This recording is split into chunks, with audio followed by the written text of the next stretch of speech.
अस्सलाम वालेकुम students. Professor Aamir Afzal Thomas Hardy के शोहरा आफाक novel Tess of the D'Urbervilles के साथ आपके सामने।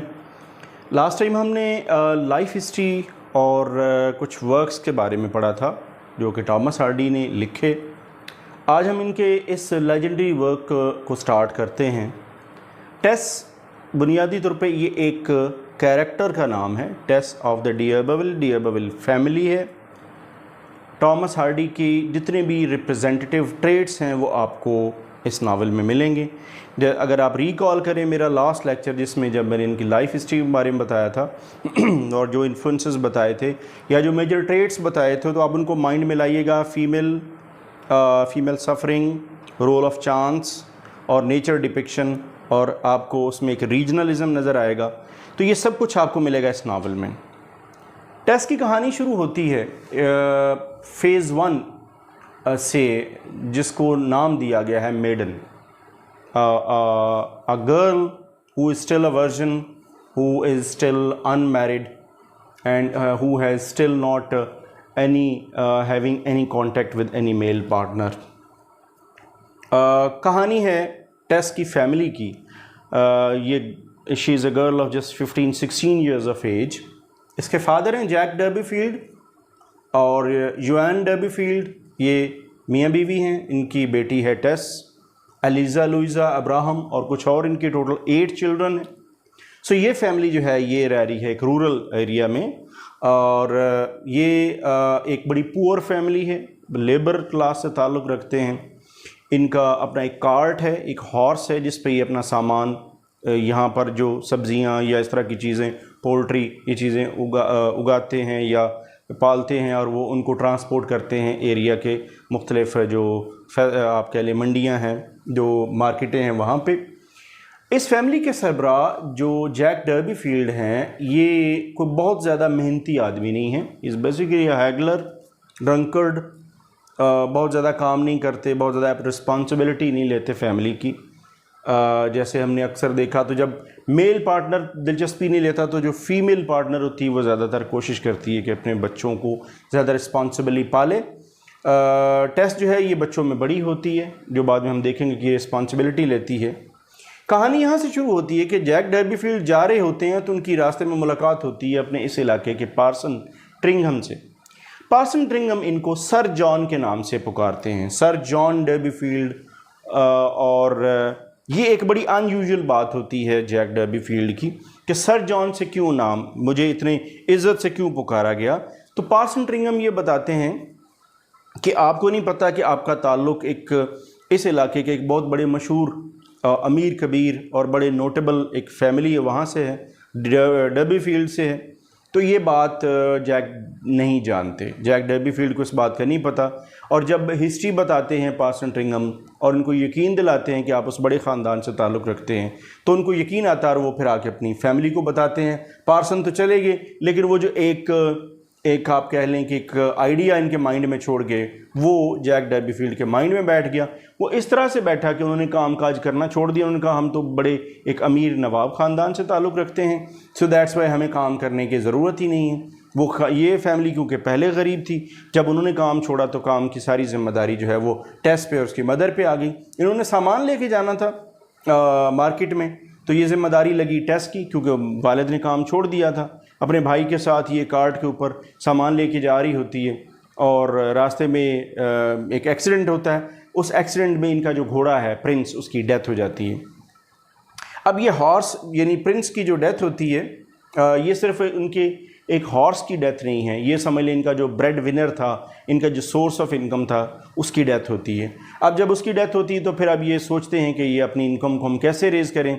तो इनको जहन में आता है, इनको ये पता चलता है कि जिस फैमिली से हमारा ताल्लुक़ है, डी अबेविल फैमिली से, वो यहाँ से कुछ दूर रहते हैं, कुछ फासले पे, और वो फैमिली जो है वो वहाँ पे सेटल्ड है। तो जोआन डर्बीफील्ड जो कि इसकी मदर है, वो टेस को तैयार करती हैं कि आपको हम भेजते हैं और अपनी इस रिश्तेदारी का फ़ायदा उठाते हैं, और हम आपको वहाँ भेजेंगे। आपको या तो वहाँ आपको जॉब मिल जाएगी या फाइनेंशियल असिस्टेंस मिल जाएगी। सो टेस को फोर्सिबली उसकी मदर जो है वो तैयार करके तो डी अबेविल की तरफ भेजती हैं।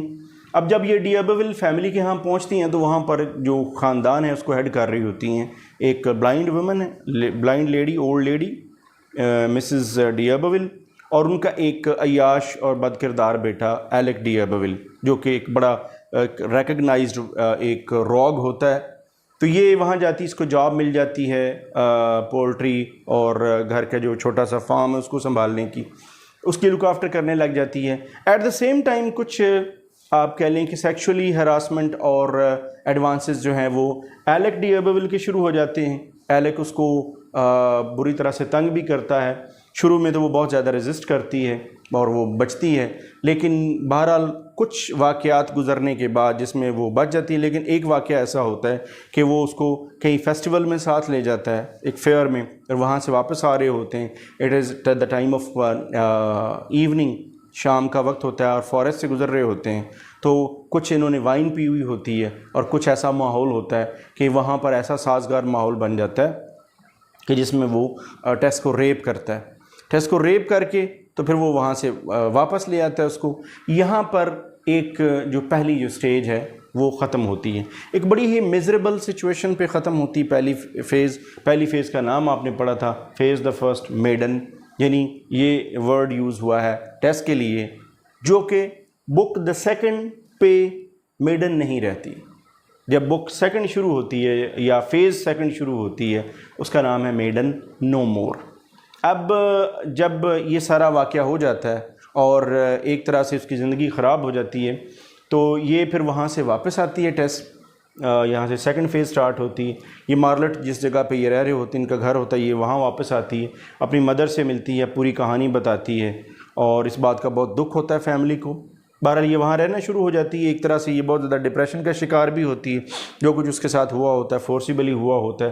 बहरहाल कुछ अर्सा गुजरता है, आफ्टर फ्यू मंथ्स तो उसको ये फील होता है कि she has got pregnant. She gives birth to a child, illegitimate child, जो कि बच्चा होता है एलेक डियाबेविल का, और वो बच्चा पैदा होता है। पैदा होने के बाद उसकी डेथ हो जाती है। ये उसको बैप्टाइज करती है, उसका एक नाम भी रखती है, सॉरोस का नाम रखती है। उस बच्चे को बाकायदा दफनाती है, ख़ुद ही दफनाती है, क्योंकि कोई इसके साथ नहीं देता, बल्कि उल्टा ये वाक़या एक ऐसा होता है जिसके नतीजे में ये डीफेम हो जाती है। पूरे विलेजेस, पूरा इलाका, अपने माइंड में ज़रा लाइएगा विक्टोरियन मोरालिटी और लेटर विक्टोरियन एज, तो ये बहुत ज़्यादा जब डीफेम हो जाती है, लोग बहुत ज़्यादा बातें करते हैं, तो ये अपने घर में बंद हो जाती है और बहुत ज़्यादा दुखी और तकलीफ़ का शिकार होती है। वन कैन फील कि वो किस किस्म का आइसोलेशन, वही जो मैंने आपको बताया था पिछले लेक्चर में कि एक आइसोलेशन का एलिमेंट हमें नज़र आता है टॉमस हार्डी की नावल्स में, उसके कैरेक्टर्स में। उनकी अपनी सेल्फ में था, वही हमें उनके मेजर कैरेक्टर्स में भी नज़र आएगा।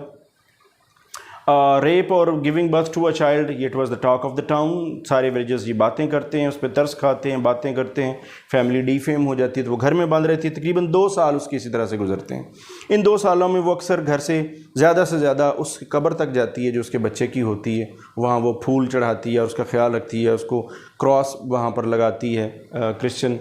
उसको ये पूरी एक उसके अंदर रियलाइजेशन होती है कि वो क्रिश्चियन तरीके से बैप्टाइज वो नहीं ठीक तरीके से कर पाई। तो यहाँ पर बहरहाल ये जो सेकंड फेज़ है, इट इज़ मेडन नो मोर, इसमें उसकी मिज़री दिखाई गई है। थर्ड फेज़ में अगर बात करें द रैली, इसमें वो वापस अपनी ज़िंदगी की तरफ वापस आती है। अब 2 साल के बाद जब वो अपनी लाइफ में वापस आती है तो ये इसको एक जॉब मिलती है। ये डेयरी वर्क शुरू कर देती है, यहाँ से दूर थोड़े फासले पे टालबथेज डेयरी है, वहाँ पे ये जॉब शुरू कर देती है। अब इस डेयरी में बहुत सारी काउज़ हैं, बफलोज़ हैं, बहुत सारे विलेजर्स काम करते हैं, रूरल एरिया, फार्म्स हैं, उसके अलावा यहाँ पे डेयरी फार्म्स हैं, खेत हैं, फार्मिंग होती है, बहुत सारे लोग मौजूद हैं। इस इलाके में इससे मुलाकात होती है एंजल क्लेयर से, एक यंग खूबसूरत लड़का जो कि एक पार्सन का बेटा होता है, बड़ा वेल कल्चर्ड, सिविलाइज्ड, महज़ब, पढ़ा लिखा।